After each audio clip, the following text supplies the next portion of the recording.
Welcome back to Everyday Race. In today's video I'm going to be testing effects of a camshaft timing on fuel consumption on a stock engine and a stock computer.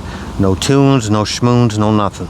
So for that I'm going to be using my 95 Ford Ranger equipped with the 2.5 liter engine and a 2.3 liter ECU. I've installed the adjustable camshaft sprocket, and unfortunately it's too windy today, so I'm going to be testing the gas mileage in the city at 30 miles an hour. So in first test I'm going to be going from point A to point B with the cruise control engaged at 30 miles an hour while recording all the data. Then I'm going to be adjusting my camshaft timing. It's the tool that I made out of a piece of metal I had laying around and a push rod out of a 5.7 liter Hemi engine.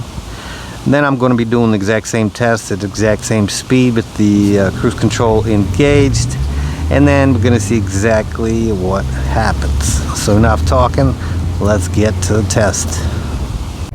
Alright, so the first test run was with the camshaft in stock position, using the torque app. And you can see all the data. Most importantly, trip MPG. I'm not going to bore you with details of the whole drive. At the end of this test drive, the trip MPG was 19.9 miles to the gallon. Alright, next it was time to loosen up the cam sprocket, retard the cam timing all the way to the max, and tighten back up and go for a test drive and see exactly what happens.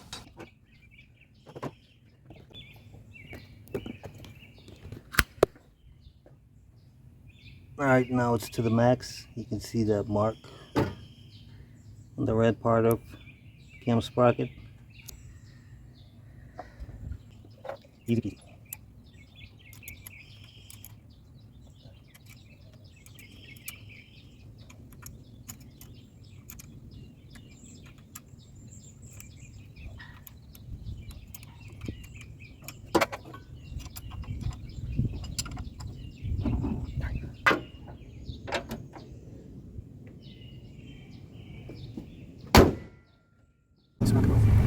Now in the test run with the camshaft retarded, the truck felt different.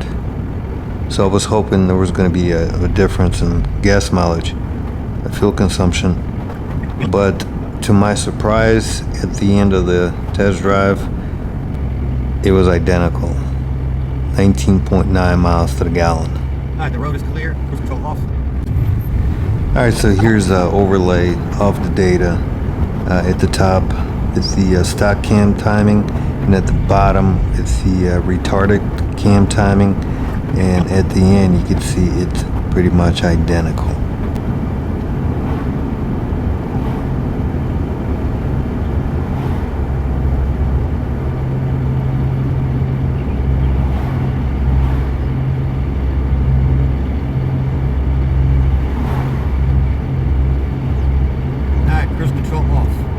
Alright, the road is clear.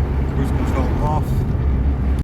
Well, unfortunately, stock ECU plus stock engine plus adjustable cam sprocket, the results were pretty much non-existent.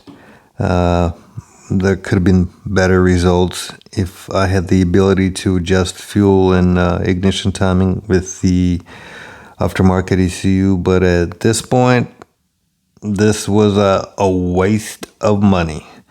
Thank you guys for watching, and have a good day.